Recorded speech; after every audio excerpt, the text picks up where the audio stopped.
Kolkata police commissioner Manoj Kumar বর্মাকে যে ভাষায় বিরোধী দলনেতা শুভেন্দু অধিকারী গালি দিয়েছেন সেটা আমি আর মুখে উচ্চারণ করব না। ভিডিওর শুরুতেই আপনারা শুনে নিয়েছেন। এই বিষয় নিয়ে দু চারটে কথা বলবো। এটা যদি বিরোধী দলনেতা না হতো, এইটা যদি কোনো মুসলিম নেতা হতো, বা এই ঘটনাটা যদি কাশ্মীরে হতো, তাহলে এই বিজেপির নেতা নেত্রীরা, তথাকথিত যারা দেশ প্রেমের ছলনা করে, তারা তাদেরকে দেশদ্রোহী গদ্দার বলে আখ্যায়িত করত। এই বিজেপির নেতারা পুলিশের হয়ে গলা ফাটাচ্ছিল। অনুব্রত মণ্ডল পুলিশের মা বোনদের গালি দিয়েছিল। সেই দিন পুলিশ এই বিজেপির কাছে ভালো ছিল। হ্যাঁ, অনুব্রত মণ্ডলের এই কথাবার্তা তার দল বিরোধিতা করেছে। অনুব্রত মণ্ডলের বিরুদ্ধে এফআইআর হয়েছে। কিন্তু শুভেন্দু অধিকারী বারবার পুলিশদেরকে যেভাবে নিশানা করছে, যে ভাষায় কথা বলছে, এটা তো দেশদ্রোহীর কম নয়। কাশ্মীরে পুলিশ ঢালালে, পুলিশদেরকে মারলে তারা দেশদ্রোহী, তারা জঙ্গি, সন্ত্রাসী। কিন্তু পশ্চিম বাংলাতে এই আপনার নবান্ন অভিযানকে ঘিরে যেভাবে গেরুয়া গামছা পরে পুলিশদের ওপর অত্যাচার হয়েছে, পুলিশদেরকে মেরেছে, এদেরকে কি বলবেন? শান্তির বাচ্চা? এদেরকে কি বলবেন? দেশপ্রেমিক? আপনার কাশ্মীরে পুলিশ মারলে তারা দেশদ্রোহী, আর এখানে গেরুয়া গামছা পরে যদি পুলিশ মারে তারা শান্তির বাচ্চা, তারা দেশপ্রেমিক? এই ছলনা বিজেপির চলবে না। শুভেন্দু অধিকারী যে ভাষায় কথা বলেছেন, এইটার তীব্র নিন্দা ও ধিক্কার জানায়। এই সব নেতাদের তো জেলে থাকা উচিত, জেলের বাইরে কেন আছে? আর এ তো আইনের সহায়তায়, আইনের সাহায্য নিয়ে এ তো এখন জেলের বাইরে আছে।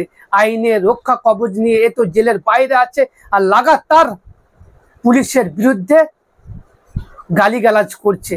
তারপরও শুভেন্দু অধিকারী কিভাবে জেলের বাইরে থাকে?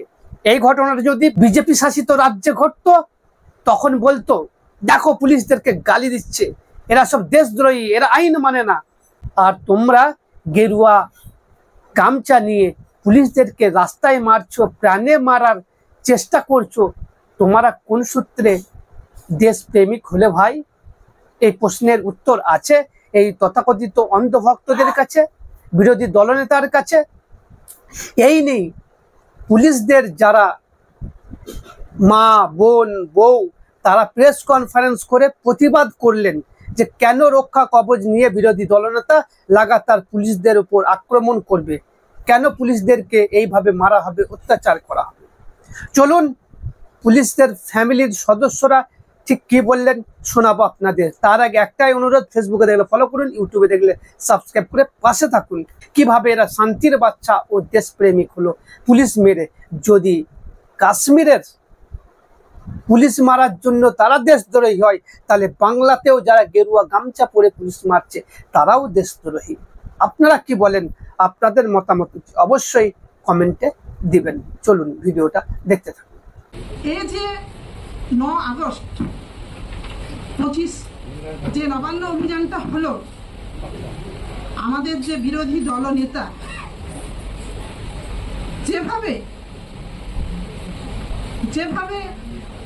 মাননীয় নগরপাল মহাশয়কে বাজে ভাষায় যেভাবে কথা বলেছে, আপনারাও জানেন, আপনারাও শুনেছেন, সেটা তো মানাই যায় না।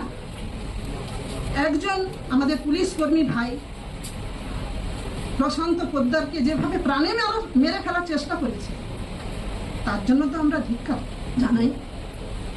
আমরা এর জন্য প্রতিবাদ করতে চাই যে আমাদের বিরোধী দলনেতা, উনি ন্যায়ালয়ের সুরক্ষা কবচ নিয়ে প্রতিনিয়ত পুলিশকে আক্রমণ করেই চলছে। এর জন্য আমরা ধিক্কার চাই। আমাদের সব থেকে বড় কথা হলো, আমাদের মান সম্মান কিছুই রাখে না।